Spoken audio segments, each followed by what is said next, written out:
Hello বন্ধুরা, good morning. আমি সঙ্গীতা। আমার নতুন আরও একটা ঝলমলে ব্লগে তোমাদেরকে অনেক অনেক ওয়েলকাম আর ভালোবাসা। কেমন আছো তোমরা সবাই? আশা করছি সবাই ভালো আছো আর সুস্থ আছো। আমরাও না বেশ ভালো আছি। আর আজকের দিনটি হচ্ছে শুক্রবার।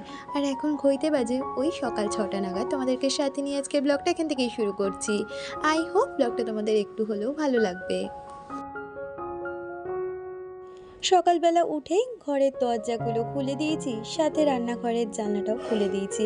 আর বাকি দু ঘরের জানলা, একটা ঘরে তো দুষ্টু তোজো আর ওর বাবা শুয়ে থাকে, আর আমার শ্বশুরের ঘরের জানলাটা না খুলি না, ওই দিকটা অনেকটা জঙ্গল হয়ে গেছে, তো সেই জন্য।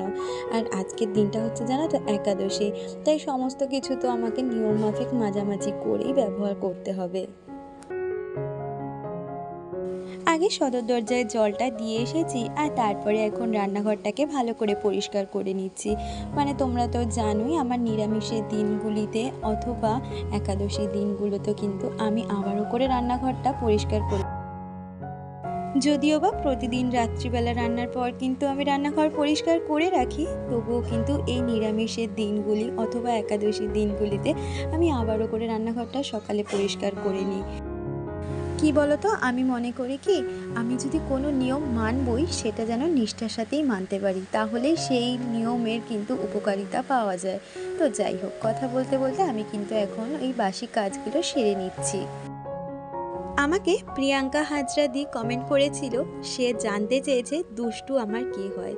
তোমরা অনেকেই দুষ্টুর সাথে আমার আগের ব্লগে পরিচিত থাকবে। দুষ্টু কিন্তু আমার দাদার মেয়ে।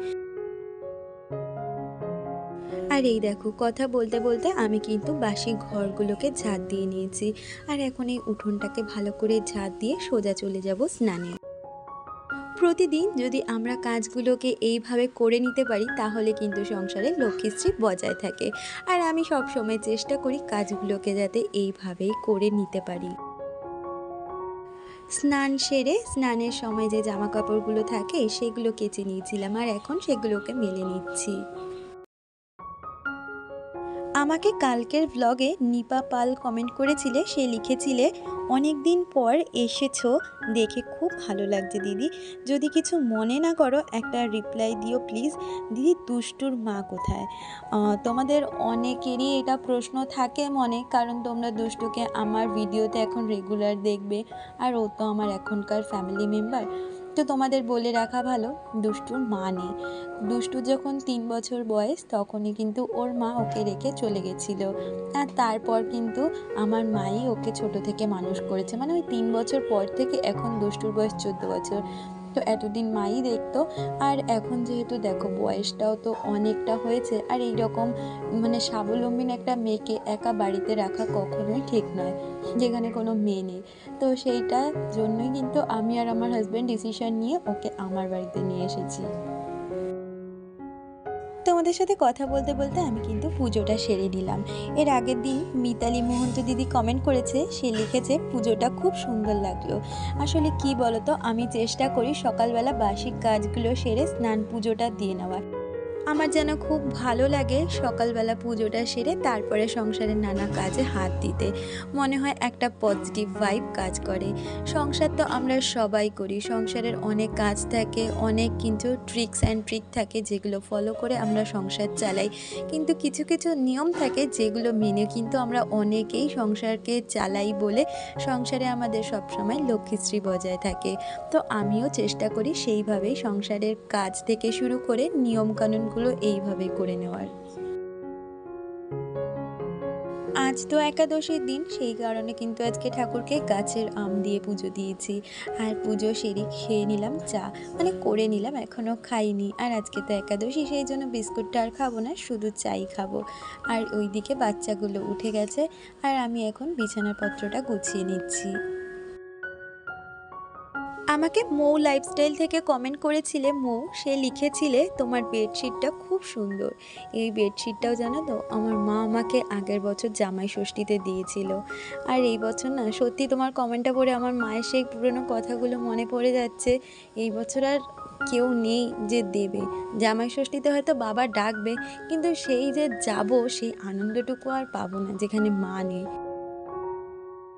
দেখো বন্ধুরা, আমি ওইদিকে বিছানা গুছাচ্ছিলাম বলে দুষ্টু আবার ওইদিকে হরলিক্স বানিয়ে নিয়ে এসছে দুজনের জন্য। এই দেখো, এই দেখো দুজনের জন্য হরলিক্স বানিয়ে এনেছে। খেয়ে নে তাড়াতাড়ি, খেয়ে পড়তে বস।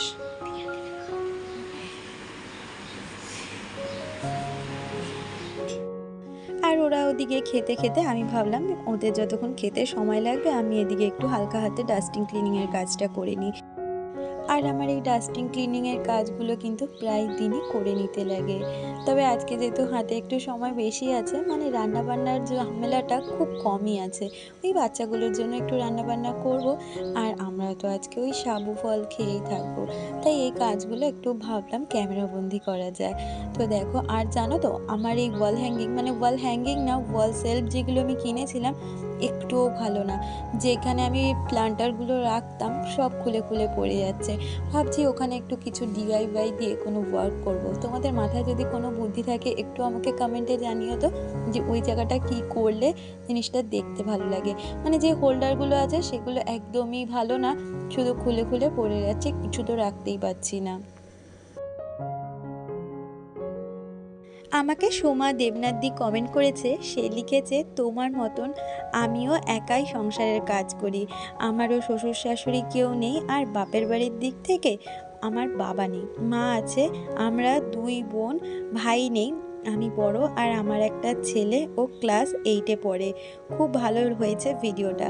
আমার তরফ থেকে তোমার সকল পরিবারের মানুষকে অনেক অনেক ভালোবাসা, আর তোমাকেও, যে তুমি আমার প্রতিদিনের ভিডিও দেখো আর এত সুন্দর করে কমেন্ট করো। তোমার লাইফস্টাইলটাও কিছুটা যে আমার ভিডিওর মধ্যে বলে গেলে আমার ভীষণ ভালো লাগলো। আর ওদিকের ঘরের কাজগুলো গুছিয়ে নিয়ে আমি এদিকে আগে সাবুদানাটা ভিজিয়ে দিয়েছি। আজকে বলেছি একটু মোটা দানা সাবু আনতে। ছোট দানাটাই প্রতিবার আনে, তবে এবারেরটা একটু মোটা আনতে বলেছি, এটা খেতেও ভালো লাগে। আর বিকেলে ইচ্ছে আছে একটা অন্যরকম রেসিপি ট্রাই করব, শুধুমাত্র একাদশী দিনের জন্য। আর এইদিকে দেখো বাচ্চাগুলোর খাবার বানাবো। প্রথমে টিফিনের জন্য একটু আলু কেটে নিয়েছি, আলুর তরকারি করব। আর ওদিকে পটল আলু সোয়াবিন দিয়ে একটা তরকারি মতন করে দেব। আর তোজোকে তো আম দিলে তার বাবু আর কিচ্ছু লাগে না। আর এদিকে দেখো ওদের টিফিনে একটু আলুর তরকারি করব। আর কালকে জানো তো 4টে মতন রুটি ছিল, সেটাকেই ভাবছি একটু তেল দিয়ে ভেজে দেব। তো এরকম পরোটা মতন করে দেবো, আর তার সাথে একটু তরকারি আর আম। তোমাদের আবারও করে মনে করিয়ে দিই, আমার আজকের ভিডিওটা তোমাদের যদি কিছু ভালো লেগে থাকে প্লিজ একটা লাইক কমেন্ট করে দিয়ে যেও। আর আমার চ্যানেলে তোমরা যদি নতুন বন্ধু হয়ে থাকো, চ্যানেলটা সাবস্ক্রাইব করে আমার পাশে থেকো। আর এইদিকে দেখো দুজনকে খেতে দিয়ে দিচ্ছি, আর তারপরে দুপুরের রান্নাটা বসিয়ে দেবো। ওই যে বললাম আলু পটল আর সয়াবিন দিয়ে একটা তরকারি মতন করব, আর তার সাথে ভাতটা করে নেব।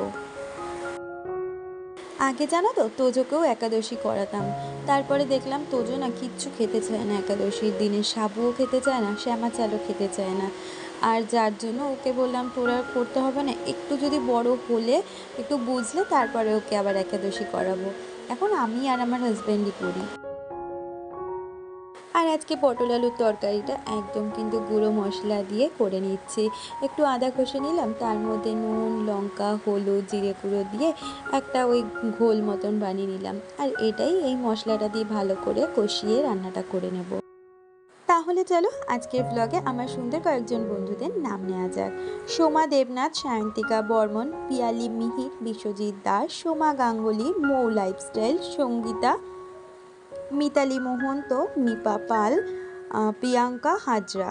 তোমাদের সকলকে অনেক অনেক ধন্যবাদ আর ভালোবাসা আমাকে প্রতিদিন এত সুন্দর কমেন্ট করার জন্য।